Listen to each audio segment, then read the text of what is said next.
Hello, Geetha G இந்த subscriber வந்து பிரசவத்துக்கு பிறகு என்ன மாதிரி பத்திய உணவுகள் அந்த மாதிரி ஏதாவது ஒரு ஃபுல் டீட்டெயிலாக எனக்கு சொல்லுங்கோ அப்படின்னு கேட்டிருந்தா. இது வந்து அவளுக்குன்னு இல்லாமல் எல்லாருக்குமே இது உதவும். நான் சொல்றது எனக்கு வந்து எங்கள் அம்மா எனக்கு பண்ணது, நான் என் பொண்ணுக்கு பண்ணது, எனக்கு ஆற்றுல இருக்க பெரியவாலாம் சொல்லி கொடுத்தது, அதெல்லாம் ஒரு ஐடியாவாக நான் எடுத்து நான் ஒரு 2-3 வீடியோ போடலான் இருக்கோம். இந்த சமையலை பற்றி அந்த மாதிரி. நான் வந்து ஒரு டாக்டரோ அல்லது ஒரு டயட்டீஷியனோ கிடையாது. எனக்கு தெரிஞ்சதை என்னோட ஆற்றுல இருந்த பெரியவாள்லாம் எங்களுக்கு சொல்லி கொடுத்ததை நான் இவாளுக்கு சொல்கிறேன். நீங்கள் என்ன பண்ணுங்கன்னா, உங்கள் ஃபஸ்ட்டு டாக்டர் சொல்கிறத ஃபாலோ பண்ணுங்க. அப்புறம் உங்கள் அம்மா பாட்டி உங்களோட ஆற்றுல இருக்க பெரியவாள்லாம் இதை பற்றி அவளுக்கு தெரியும், அவள் சொல்லுவா, அதை ஃபஸ்ட்டு கேட்டுக்கோங்க. இதை வந்து ஒரு ரெஃபரன்ஸாக வச்சுட்டு இதை ஃபாலோ பண்ணிக்கோங்க. உங்களுக்கு இது செட் ஆகுதா பார்த்துட்டு தான் நீங்கள் அதை ஃபாலோ பண்ணணும். அப்புறம் அவள் வந்து நார்மல் டெலிவரிக்கு என்ன பண்ணணும், சிசரினா அதுக்கு எப்படி ஃபாலோ பண்ணணும் அதை சொல்லுங்கோ அப்படின்னு கேட்டிருந்தா. எனக்கு தெரிஞ்சு மோஸ்ட்லி இதெல்லாம் ஒன்றா தான் இருக்குது. ஏதோ 1 or 2 கொஞ்சம் வேறுபாடாக இருக்கும், அவ்வளோதான். அதை நடுவில் நான் சொல்கிறேன் என்னங்கிறத. பொதுவாக டெலிவரி ஆன அன்னைக்கு நீராகாரமாக தான் தருவா. டெலிவரி ஆன அப்புறம் ஒரு ஹார்லிக்ஸோ இல்லை காஃபி பால் அந்த மாதிரி தான் கொடுப்பா ஹாஸ்பிட்டல்லையே. அதை குடிச்சுக்கோங்க. அடுத்து சப்போஸ் காலையிலையோ டெலிவரி ஆகிடுதுன்னா, இப்போல்லாம் ஆஸ்பத்திரியில் வந்து நீங்கள் இந்த பத்தியெல்லாம் கொடுக்காதீங்க அப்படின்ட்டு அவளே என்ன பண்ணுறா, ராத்திரி இட்லியை கொடுத்துட்றா. அதெல்லாம் நீங்கள் அங்கே இருக்கிற வரைக்கும் அதை ஃபாலோ பண்ணிக்கோங்க, வேற வழி கிடையாது. பொதுவாக நம்ம இதில் எப்படின்னா 3ஆவது நாள் தான் சாப்பாடெல்லாம் கொடுப்பா. ஃபர்ஸ்ட் டே இந்த மாதிரி லிக்விட் ஆகாரமாக தான் கொடுப்பா.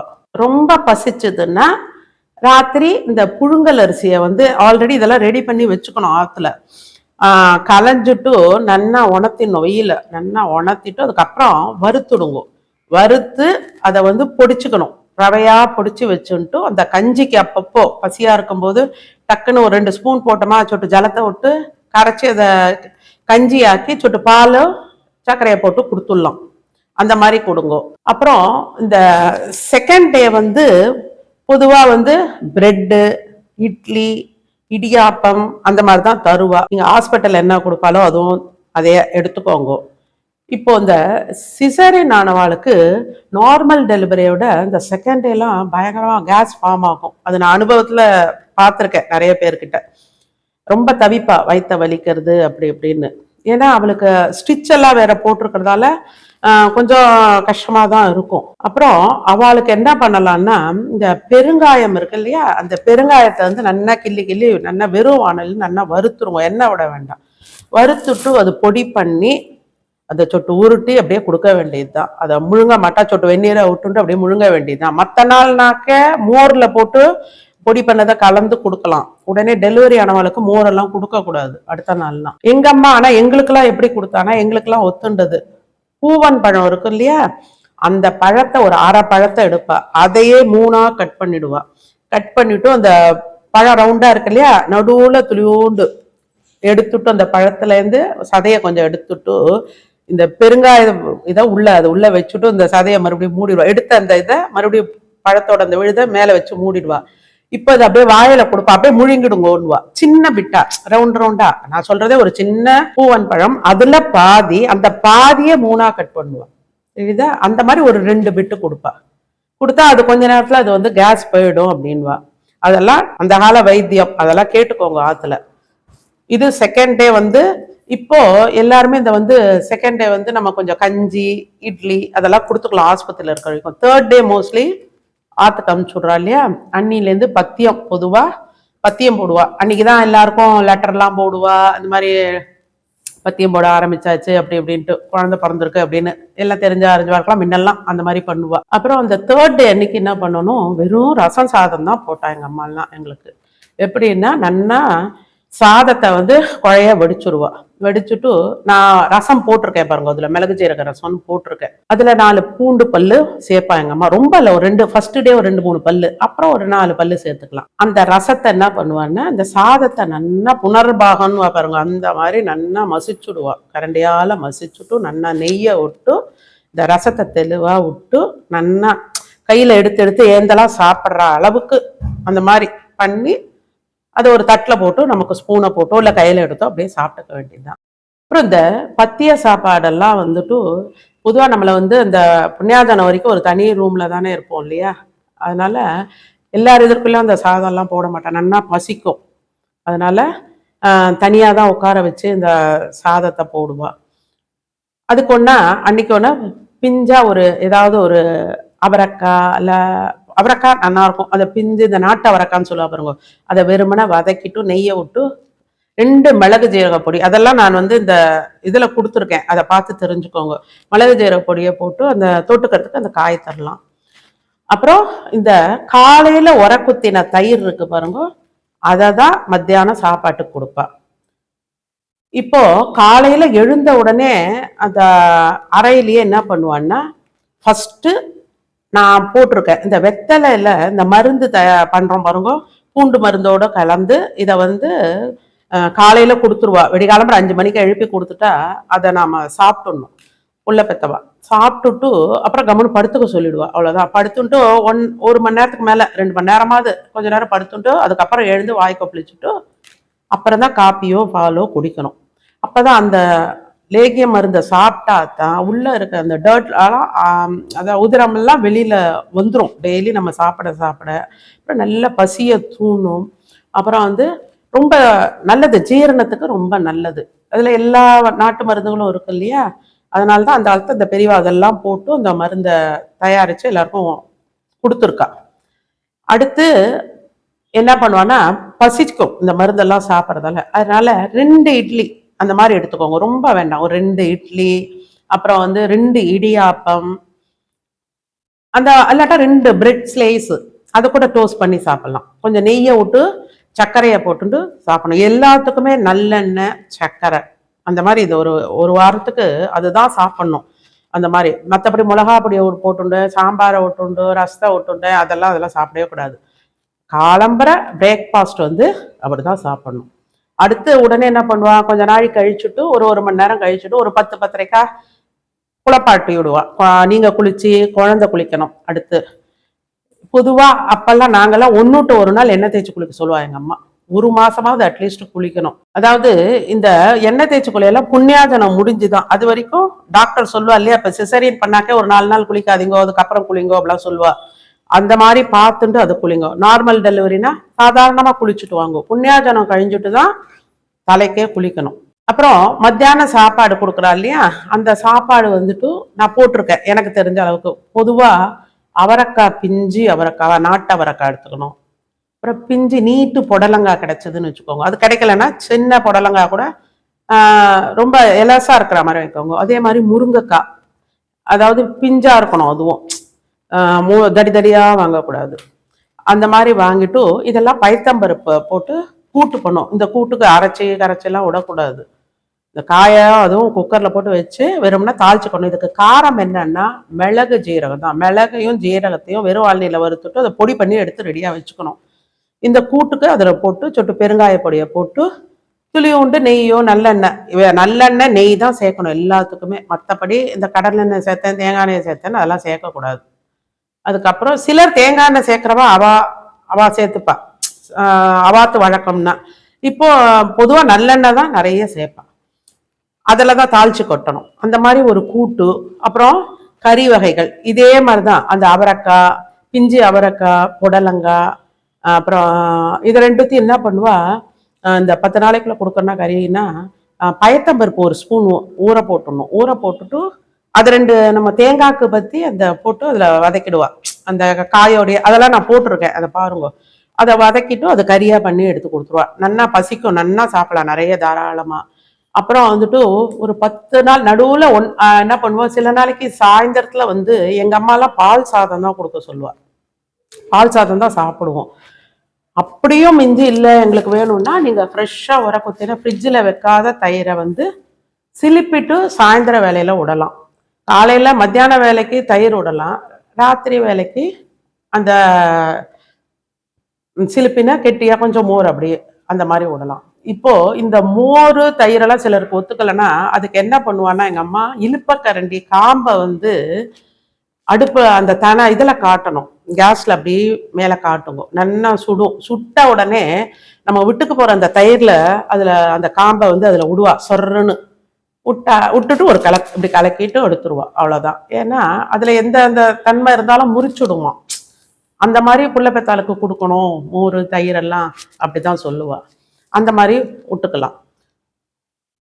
மத்தியான வேலையில ஈவினிங்ல ரொம்ப பசிச்சது அந்த மாதிரி இருந்தாக்க இது மாதிரி ஏதாவது ஒரு 2 பிஸ்கெட், அது உடம்புக்கு ஒத்துக்கிறதா பாருங்க, இல்லாட்டா கான்ஸ்டிபேஷன் ஆகும் சிலருக்குலாம். இந்த பிரெட் ஸ்லைஸ் வாட்டி கொடுக்க சொல்லுங்க. பசிச்சா சாப்பிடலாம், ஒன்றும் பயமே கிடையாது. நல்லா சாப்பிட தான் நல்லா பால் ஊறும், குழந்தைக்கு நல்லா பால் கிடைக்கும். அந்த மாதிரி சாப்பிடலாம். அப்புறம் முன்னெல்லாம் தண்ணி அளந்து தான் கொடுப்பா, நிறைய குடிக்க கூடாது. ஏன்னா அந்த தலை குளிக்கிறோம், அப்புறம் இந்த தண்ணியெல்லாம் நிறைய குடிச்சா மூஞ்செல்லாம் உப்பினா மாதிரி இருக்கும். அதாவது நீர் கோத்துக்கும் இல்லையா, தலையில நீர் கோத்துன்றது அப்படிலாம் சொல்லுவா. அதனால முன்னெல்லாம் குறைப்பா. இப்ப நல்லா தண்ணி டாக்டர் குடிங்கன்னு சொல்றா. அப்ப டாக்டர் என்ன மாதிரி சொல்றாரோ அதை ஃபாலோ பண்ணிக்கோங்க, அவ்வளவுதான். இப்போ இந்த மத்தியான வேலையில நம்ம சாப்பிடறதுக்கு முன்னால என்ன பண்ணுவான்னா, நல்லா முன்னெல்லாம் கையில இப்படி குழிவா வச்சுக்க சொல்லிட்டு அதுல நெய் கொடுப்பா. ஃபர்ஸ்ட் அது வெறுமனா சாப்பிட சொல்லுவா. ஏன்னா அது பச்சை உடம்புன்னு பாருங்க, அந்த மாதிரி அந்த வயிற்றுல புண்ணு அதெல்லாம் நல்லா ஆத்துமா, ஒரு எனர்ஜி கிடைக்கும் உங்களுக்கு நல்லா. அதுக்காக தான் அப்படி தருவா. இப்பெல்லாம் யாரும் அவ்வளோ நெய்யெல்லாம் சாப்பிட்றதில்ல. அட்லீஸ்ட் ஒரு 2 ஸ்பூனாவது ஃபர்ஸ்ட் வெறும்னா சாப்பிட்றதுக்கு முன்னாடி சாப்பிட்ருங்க. அதுக்கப்புறம் சாதத்தில் கொஞ்சம் நல்லெண்ணெய் விட்டு சாப்பிட்டுக்கோங்க, நெய்யை விட்டு சாப்பிட்டுக்கோங்க. எவ்வளோக்கு எவ்வளோ நல்லெண்ணெய் நெய் இதெல்லாம் சேர்க்குறோமோ அவ்வளோக்கு அந்த வயிற்றுல இருக்க புண்ணெல்லாம் ஆறி நன்னா ஆகும்னு சொல்லுவா. இந்த மாதிரியே இந்த கூட்டு ரசம் இந்த மாதிரியே ஒரு இந்த 10 டேஸ் அப்படியே சாப்பிட்டுட்டே வாங்கும். 11ஆம் அன்னைக்கு மோஸ்ட்லி எல்லாருக்கும் புண்ணியாதனம் பண்ணுவா இல்லையா, அன்னைக்கு ஆத்துல எல்லாம் பண்ணுவா. வடை பாயசத்துலேருந்து எல்லாம் பண்ணுவா பாருங்க. அது எல்லாத்தையும் இலை போட்டு இவாளோ புள்ள பெத்தவாலையும் அதே மாதிரி உட்கார வச்சு மட்டா பரமாறுவா. அதுல கொஞ்சம் கொஞ்சம் அன்னைக்கு சாப்பிட்டுக்கணும்.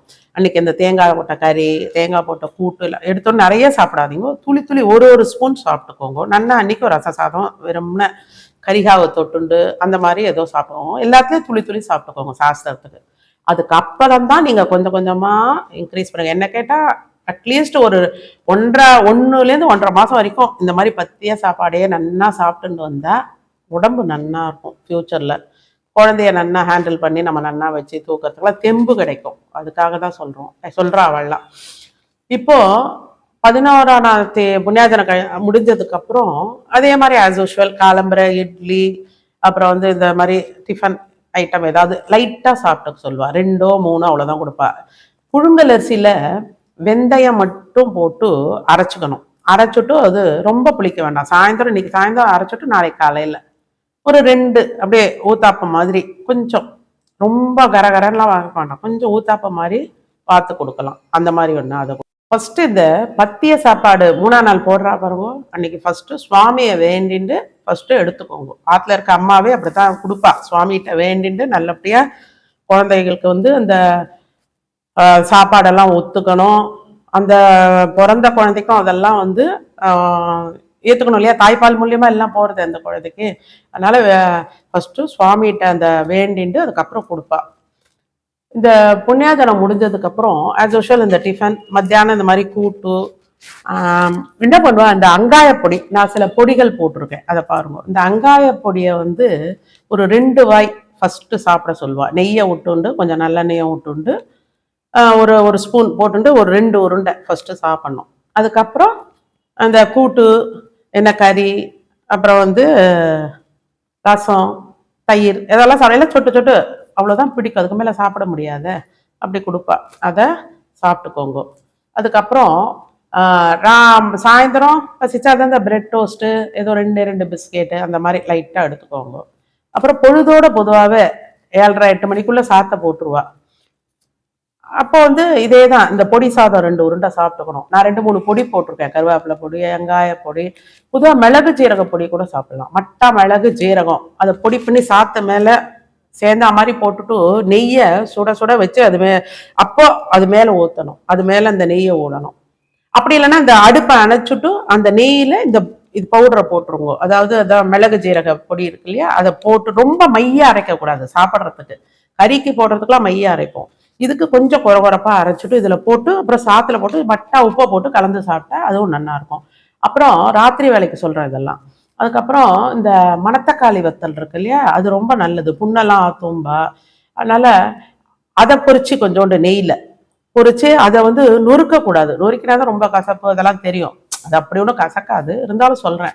அதை என்ன பண்ணும், அப்படியே இந்த சாத்து மேலே ஒன்று விட்டு அப்படியே போட்டு கலந்துட்டு நெய்யை விட்டு அதை பொரிச்சு அதை சாத்துல போட்டு கலந்துட்டு அதையும் சாப்பிடலாம். ஒரு டிஃப்ரெண்ட்டாக டெய்லி அந்த காலையில் தான் கூட்டு அதெல்லாம் சாப்பிட்றோம் இல்லையா, அதுக்காக சொல்கிறேன். அது சாப்பிட்டு மறுபடியும் வேணா ரசம் சாப்பிட்டுக்கோங்க. மோரை நான் சொன்ன மாதிரி கரண்டியை காய்ச்சி அதை வச்சுட்டு அதை சாப்பிட்டுக்கோங்க. இப்போ புண்ணியாதனம் முடிஞ்சுடுத்து ஆச்சு, ஒரு 10 நாள் 15 20 நாள் ஆயிடுத்து அப்படின்ட்டு அடுப்புக்கிட்டெல்லாம் போகக்கூடாது. யாரும் அனுப்ப மாட்டா பொதுவாகவே பிரசவமானவாள். அதாவது சட்டி தொடுறதுன்னு ஒரு வழக்கம் இருக்குது. அப்படின்னா முன்னெல்லாம் ஏதோ அந்த அடுப்பில் இருக்க சட்டியை தொடுவா போல இருக்கு. பட் இப்போ எப்படின்னா, எனக்கெல்லாம் எப்படி சொன்னான்னா, பெண் குழந்தை பிறந்ததுன்னா 42 நாளாம், புள்ள குழந்தைக்கு 41 நாள், அது வரைக்கும் அடுப்படிக்கிட்ட போகக்கூடாது. அந்த 41 42ஆவது நாள் இருக்கு இல்லையா, அப்போ என்ன பண்ணுவான்னா குளிச்சுட்டு நெத்திக்கிட்டு வந்து அந்த அடுப்பை தொட்டு கண்ணில் ஒத்திக்க சொல்லுவாள். கேஸை வந்து சும்மா தொட்டு கண்ணில் ஒத்திக்கணும். அது சாஸ்திரம். சும்மா அன்னிலேருந்து நீ வந்து எத்தனை நாள் அப்படியே உட்கார வச்சிருப்பா இல்லையா, அடுப்படிக்கிட்டே உட்காந்துருக்க முடியாது, மாமியாரத்துக்கு போனால் எல்லாம் பார்க்கணும் இல்லையா, அதனால அன்னைக்கே தொட சொல்லுவா. நம்ம அதுக்கப்புறம் 5ஆம் மாதம் 7ஆம் மாதம் இந்த மாதிரிலாம் கணக்கு இருக்கு இல்லையா, அந்த மாதிரி தானே அனுப்புவா உட்காத்துக்கு. அப்புறம் அங்கே ஆஸ் யூஷுவல் போய் கொஞ்சம் கொஞ்சம் வேலை செய்யலாம். எதுக்காக இப்படி சொல்கிறான்னா, அடுப்புக்கிட்ட போக நம்ம நிறைய ஆரம்பித்தோம்னா பால் வந்து வத்த ஆரம்பிச்சிடும், குழந்தைக்கு வந்து பால் குறைஞ்சிடும். அதுக்காக தான் அட்லீஸ்ட் இத்தனை நாளாவது அடுப்புக்கிட்ட போகாமல் இருக்கணும்னு சொல்கிறேன். அதான் வழக்கம். அப்புறம் நாங்கள்லாம் வந்து புண்ணியாதானம் முடிஞ்சுட்டு எங்கள் அம்மாலாம் 1 to 1 நாள் நல்லெண்ணெயை சுட வச்சு 2 மிளகு மஞ்சப்பொடி அதெல்லாம் அதில் போட்டிருப்பா. அதை சுட வச்சு அதை கொடுப்பா. சூடாக இல்லை, அதை காய்ச்சி வச்சுருப்பா. அது 1 to 1 நாளைக்கு ஒரு கிண்ணத்தில் தேய்ச்சி விட்ருவா. கிண்ணத்தில் எடுத்து நல்லா தேய்ச்சி விட்ருவா. நம்மளையும் உடம்புலாம் தடவிண்டு நல்லா குளிக்க சொல்லுவா. சீக்கா மின்னெல்லாம் இப்பெல்லாம் அட்லீஸ்ட் ஒரு 1 or 2 டேஸ்க்காவது செவ்வாய் வெள்ளிக்காவது குளிக்கலாம். அப்புறம் அந்த வயிற்றுல மார்க் இருக்கும் இல்லையா, அதாவது வயிறு அப்புறம் சுருங்கிறது ஆஃப்டர் டெலிவரி, அப்போ அந்த மார்க்லாம் வரும் இல்லையா, அதுக்காக எங்கள் அம்மாலாம் என்ன பண்ணுவான்னா நல்லெண்ணெயில் வந்து லைட்டாக சுட வச்சுட்டு அதில் இந்த கஸ்தூரி மஞ்சள் பொடியை கலந்து வச்சுருவா. குளிக்க போகிறதுக்கு ஒரு 1/2 மணி நேரத்துக்கு முன்னாடி சும்மா ஒரு ஸ்பூன் எடுத்து அந்த வயிற்றுல மட்டும் தடவிக்க சொல்லுவாள். தடவிட்டு கொஞ்ச நேரம் அப்படியே இருங்கோ, அப்போ அந்த மார்க்லாம் சீக்கிரம் போயிடும் அப்படின்னு சொல்லுவாள். அது ஒன்றாலும் ஃபாலோ பண்ணலாம் எல்லாரும். பட் சிசரின் பண்ணுறவா வந்து அதெல்லாம் பண்ணாதீங்க. ஏன்னா உங்களுக்கு ஸ்டிச்சஸ் இருக்குங்க, அதனால் நீங்கள் அதை பண்ணவே பண்ணாதீங்க. அது நன்னா ஆறணும். உங்களுக்கு அந்த ஸ்டிச் எல்லாம் ஆறி டாக்டர் சொல்வார் இல்லையா, அதனால நீங்கள் அது 1 or 2 months ஆகும் நன்னா ஆகிறதுக்கெல்லாம். அதனால நீங்கள் ட்ரை பண்ணாதீங்க. நார்மல் டெலிவரிக்காரா அதை ட்ரை பண்ணுங்க பண்ண. அப்புறம் தேங்காய்லாம் சட்டு சட்டுன்னு சேர்க்கக்கூடாது. நம்ம என்ன சாப்பிட்றோமோ அதனோட ரியாக்ட் உடனே குழந்தைக்கு தெரியும். அந்த தேங்காய் சாப்பிட்டோம்னா குழந்தை கக்க ஆரம்பிச்சிடும். பால் குடிச்சா கொஞ்ச நேரத்துக்குலாம் கக்கிடும். அதனால தான் அந்த தேங்காய் சேர்க்க மாட்டேங்கிறா. துளி துளி அப்புறம் 1 மாதத்துக்கு அப்புறம் மட்டா துளி துளியாக சேர்த்து இன்க்ரீஸ் பண்ணிகிட்டே வந்தால் தான் அந்த குழந்தைக்கு அது செட் ஆகும். மற்றபடி எதுக்காக தான் இந்த அப்புறம் இந்த கேஸ் சம்மந்தமாக கிழங்கெல்லாம் சேர்க்கவே மாட்டான். அது குழந்தைக்கு வயிற்ற வலிக்கும். நமக்கு என்ன உடம்போ அதே தான். அதே மாதிரி சிலர்லாம் வந்து கீரை, இப்போ டாக்டர் கம்பல்சரி கீரை சேருவா. எங்கள் அம்மாலாம் சேர்க்கவே இல்லைம்மா. நான் வந்து இப்போ வந்து ஒரு முருங்கை இலை பொடி போட்டிருக்கேன், அதை ஒன்றா கொஞ்சம் சாப்பிட்டுக்கோங்க. மற்றபடி கீரை அவாவா உடம்பை பொறுத்து இருக்கு. டாக்டர் வந்து நன்னா கீரையை கொடுங்கன்ற அது கொஞ்சோண்டு சாப்பிட்டு பாருங்க. ஒன்று வதக்கிட்டு ரொம்ப தளர வேண்டாம். சும்மா இந்த சுண்டுவா இல்லையா, கறி மாதிரி சுண்டுவோம் பாருங்க, அதுக்கும் 2 பயத்தம்பருப்பு போட்டுருங்க ஊற வச்சு. போட்டு அது சும்மா மிளகாவத்தெல்லாம் வேணும்னே இல்லை, இந்த மிளகு பொடியே துளியோண்டு மிளகு ஜீரக பொடியை அரைச்சி வச்சுருக்கோம் இல்லையா, அதை துளியோண்டு சூவிட்டு அதை பெரட்டிட்டு அதை கூட தொட்டுக்கலாம். அப்புறம் ஒரு 20 நாளுக்கு அப்புறம் 21 நாளைக்கு அப்புறம் என்ன பண்ணலான்னா டாக்டர் வந்து பீட்ரூட் கேரட் அதெல்லாம் சேர்க்க சொல்கிறான். அதனால் அதெல்லாம் சேர்த்துக்கலாம். நான் என் பொண்ணுக்கு எல்லாருக்கும் சேர்த்துருக்கேன். நான் எப்படின்னா அந்த பீட்ரூட் கேரட்லாம் பீட்ரூட்டை வந்து நல்லா சீவிடுங்கோ, அதை போட்டிருக்கேன் பாருங்க. இதுக்கெல்லாம் இந்த பீட்ரூட் கேரட்டுக்கெல்லாம் சின்ன வெங்காயம் சேர்த்துக்கோங்க. சேர்த்தா அது உடம்புக்கு நல்லது, நன்னாவும் இருக்கும், டேஸ்டாகவும் இருக்கும் அவளுக்கு சாப்பிட்றதுக்கு. ஏன்னா நம்ம தேங்காய் சேர்க்க போகிறது இல்லைல்ல, அதனால. மற்றபடி மீதி கறிகாய், அந்த பச்சை கறிகாய்க்கெலாம் நம்ம அந்த பைத்தம்பருப்பு போட்டுக்கலாம். கேரட்டு கூட சரி, இந்த பீட்ரூட்டு கூட 2 பைத்தம்பருப்பு சும்மா ஒரு ஸ்பூனு ஊற போட்டு அதில் போட்டோம்னு வச்சுக்கோங்களேன், அது ஒரு ப்ரோட்டீன் இல்லையா அவளுக்கு கிடைக்கும். அதுக்காக தான் அதெல்லாம் சொல்கிறது. அப்புறம் நாள் ஆக ஆக நார்மல் எடுத்த அப்புறம் கூட நீங்கள் வந்து கொஞ்ச நாள் சேர்க்கக்கூடாது. பருப்பு போட்டு சாம்பார் சாப்பிட்றது, குருமா, நிறைய தேங்காய் சட்னி அதெல்லாம் சாப்பிடவே கூடாது. அப்படி இட்லி தோசைக்கு தொட்டுக்கினா கூட இந்த பொடிகள்லாம் இருக்க பாருங்க, வெங்காய பொடி, கருவேப்பிலை பொடி எல்லாம் இருக்கு இல்லையா, முருங்கை இலை பொடி அந்த மாதிரிலாம் இருக்கும் பாருங்க, அந்த பொடியை சொட்டு நல்லெண்ணெயை விட்டுட்டு தொட்டுட்டு சாப்பிட்டு பழகிக்கிறோம். இதெல்லாம் சாப்பிட்டாக்க குழந்தை நல்லா ஜம்முன்னு வரும், கிடு கிடு கிடுன்னு நல்லா உடம்பு போடும் குழந்தைக்கும். ஏன்னா கக்காது, ரொம்ப அடிக்கடி ரொம்ப லூஸ் மோஷன் அதெல்லாம் ஆகாது. அப்போ அந்த ஆகாரம் உடம்புல இருக்க இருக்க அந்த அந்த குழந்தைக்கு நல்லா வெயிட் போட ஆரம்பிக்கும். அப்போதான் இந்த மாதிரிலாம் ஃபாலோ பண்ணிகிட்டே வந்தீங்கன்னா ஒரு 4-5 மாதம் வந்தீங்கன்னா அதுக்கப்புறம் பரவாயில்ல, கொஞ்சம் கொஞ்சமாக இன்க்ரீஸ் பண்ணிக்கோங்க, நார்மல் ஃபுட்டுக்கு வந்துக்கலாம், ஒன்றும் பிரச்சனை. அட்லீஸ்ட் ஒரு 3 மந்த்ஸாவது இதெல்லாம் ஃபாலோ பண்ணோம் எனக்கு தெரிஞ்சு. எல்லாம் ட்ரை பண்ணி பாருங்க. நான் இதுக்கான வீடியோஸ்லாம் இதில் போட்டிருக்கோம், கூட்டெல்லாம் போட்டிருக்கேன், கறி வகைகள் போட்டிருக்கேன், பொடி வகைகள் போட்டிருக்கேன், அப்புறம் இந்த லேகியம் ரசம் அதெல்லாம் போட்டிருக்கேன். ரசம் 2 ரசம் போட்டிருக்கேன் வகைகள். ஆமாம், குழந்தைகளுக்கு நிறைய பால் ஊறணும்னா இந்த பூண்டு பால் அது போட்டிருக்கேன் நான், அதை பாருங்க. பூண்டை நல்லா பாலில் வேக விட்டு மசிச்சுட்டு வச்சுட்டு சர்க்கரை நெய்யை விட்டு கொடுப்பா. அதை குடிச்சிங்கன்னா அது ராத்திரி வேலையில் கொஞ்சோண்டு அதை டபக்குன்னு குடிச்சிடணும். பிடிக்கலனா கூட கண்ணை முடிண்டு ஒரு 2-3 ஸ்பூன், சும்மா ஒரு 4-5 பல்லு தான் போடுவாள். அது வாரத்தில் ஒரு 2 நாள் கூட அந்த மாதிரி சாப்பிட்டுக்கலாம். சாப்பிட்டு நைட் எப்படியும் படுக்கிறதுக்கு பால் கொடுப்பா இல்லையா, அதை குடிச்சுக்கோங்க, சரியா போயிடும். வாயெல்லாம் நாராது, ஏன்னா ராத்திரி தானே, காலம்புரை வந்து பல்லெல்லாம் தேய்ச்சிட போகிறோம் இல்லையா, அதனால நைட்டில் அதை குடிச்சுக்கோங்க. கொஞ்சம் பாடுதான் படணும், இதெல்லாம் பட்டாதான் அந்த பிரசவமான உடம்பு நன்னா தெளிவாகும், பழைய மாதிரி நல்ல ஒரு எனர்ஜிலாம் கிடைக்கும், குழந்தையும் நன்னா வளரும். அதுக்கு தான். அப்புறம் ஆற்றுலேயே வந்து மட்டா காரம் போடாமல் அரிசி அப்பெல்லாம் இட்டு வச்சுக்கலாம், தலிவனா இட்டு வச்சுக்கலாம். இது எப்படின்னா இந்த புண்ணியாதனெல்லாம் முடிஞ்சதுக்கு அப்புறம் மத்தியானத்தில் சப்போஸ் ஏதாவது ஒரு 4 மணி 5 மணிக்கு பிரெட்டெல்லாம் சாப்பிட பிடிக்கலன்னா நாங்களாம் என்ன பண்ணோம்னா, எங்கள் அம்மா அதை வந்து தணலில் சுட்டு கொடுப்பா குமட்டியில். அதை அதுக்கு மேலே நல்லெண்ணெயை விட்டு அப்படியே ஸ்ப்ரெட் பண்ணிடுவோம், அதை அப்படியே உடச்சி சாப்பிடுவோம். இப்போ வந்து நீங்கள்லாம் மைக்ரோவேவ் ஓவன் இருந்ததுன்னு வச்சுக்கோங்களேன், அதில் சுட்டுக்கோங்க, இல்லை கேஸ்லேயும் சுடலாம், ஒன்றும் இல்லை. இதில் அந்த மேலே அந்த ஒரு இது இருக்கு இல்லையா, கம்பி மாதிரியே, அதை போட்டு எல்லாம் சுடுறா. இப்போது அப்படி இல்லைன்னா இந்த தோசை கல்லுலேயே கூட சுடலாம், நானே போட்டிருக்கேன் ஒரு ரீல்ஸில் பாருங்க. அதை மாதிரி அதை சுட்டுட்டு இந்த மாதிரி நெய்யோ நல்லெண்ணெயோ தடவி சாப்பிட்டுக்கலாம். ராத்திரி வந்து இந்த ரசம் சாப்பிட்டு கூட அதை தொட்டுக்கலாம். என்னைக்காவது காய் பிடிக்கல வேண்டாம் அப்படின்னு தோணித்தனா இந்த அப்பளாத்தை 2 சுட்டு அதை தொட்டுண்டு சாப்பிட்டுக்கலாம். இந்த டெலிவரிக்கு அப்புறம் இந்த அந்தி சந்தி வேலையெல்லாம் வெளியில் வந்து நிற்கக்கூடாது, குழந்தைய எடுத்துகிட்டு வந்து காட்டக்கூடாதும்பா.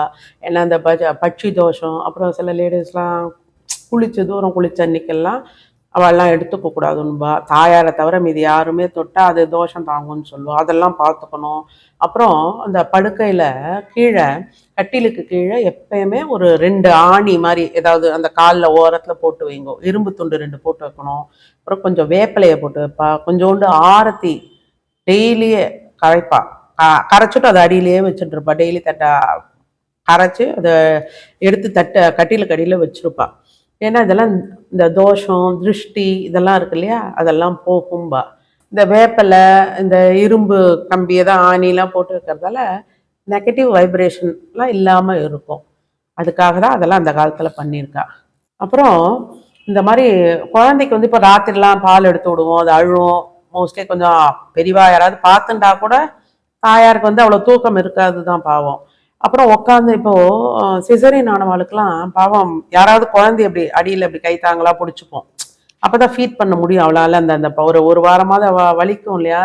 அப்போது இப்போ வந்து ஸ்க்ரீனில் காட்டுவா பாருங்க என் பொண்ணு, அதில் வந்து வர அந்த தலகாணி வந்திருக்கு நிறைய இப்போல்லாம், அதை யூஸ் பண்ணுங்க. கையில் அந்த தலகாணி ஒரு மாதிரி இருக்குது, அதை வச்சுட்டு குழந்தைய அதில் வச்சுட்டு ஃபீட் பண்ணி பின்னால் முதுகுக்கு ஒரு தலகாணி வச்சுட்டேன்னா இந்த முதுகு வலியெல்லாம் வராது. அப்புறம் இந்த வயிறும் வலிக்காம இருக்கும், குழந்தையோட வெயிட் வந்து அது மேல படாது இல்லையா, அந்த தலகாணியில் தானே வச்சுக்கிறோம். அந்த மாதிரி இப்போ நிறைய சௌகரியங்கள்லாம் வந்திருக்கு, அதெல்லாம் பார்த்து வாங்கிக்கோங்க. வாங்கிட்டா பின்னால் இதெல்லாம் வலி இல்லாமல் இருக்கலாம், அதுதான், வேற ஒன்றும் இல்லை. அப்புறம் குழந்தைக்கு பால் கொடுக்கும்போது மறைவாக ரூம்குள்ளேயே தான் கொடுக்கணும், எல்லார் எதிர்க்கெல்லாம் கொடுக்காதீங்க. அப்புறம் அந்த பால் கொடுக்கும்போது ஒரு சைடே கொடுக்கக்கூடாது எப்பயுமே. நமக்கு இடது பக்கம் வாகா இருக்கேன்னு அப்படியே கொடுத்துட்டு இருக்கக்கூடாது, 2 பக்கம், வலது பக்கம் இடது பக்கம் 2 பக்கமும் மாறி மாறி தான் கொடுக்கணும். அப்படி இல்லைன்னா ஒரு பக்கமே கொடுத்துருந்தா இன்னொரு பக்கம் வந்து அது என்னமோ சொல்லுவா, அந்த பக்கம் அப்புறம் கொடுக்கும்போது அந்த குழந்தை குடிச்சிட்டு கக்கும், ஏன்னா அது புளிச்சு போயிடுவான் அந்த சைடு இருக்கிற பால். அதனால தான் பெரியவாள்லாம் சொல்லுவா 2 பக்கமும் மாற்றி மாற்றி கொடுங்க அப்படின்பா. அந்த மாதிரி கொடுங்க குழந்தைக்கு ஃபீட் பண்ணுறது. எனக்கு தெரிஞ்சதெல்லாம் இந்த வீடியோவில் போட்டிருக்கேன். பட் நீங்கள் உங்கள் டாக்டர்ஸ் அண்ட் ஆத்த பெரியவா இவா சொல்கிறத கேட்டுக்கோங்க, இதை இந்த ஒரு ரெஃபரன்ஸாக வச்சுக்கோங்க, அவ்வளோதான். எல்லாரும் நல்லபடியா நல்ல சுகப்பிரசவம் ஆகட்டும். அவ கேட்டவாளுக்கு இல்லை அவாத்து மனுஷாளுக்கோ யார் கேட்டாலோ தெரியல, அவளுக்கு நல்லபடியா சுகப்பிரசவம் ஆகி நன்னா வளரட்டும். குழந்தையெல்லாம் வளர்ந்து நன்னா தீர்காயிலோட இருக்கட்டும். அவ்வளோதான். தேங்க்யூ.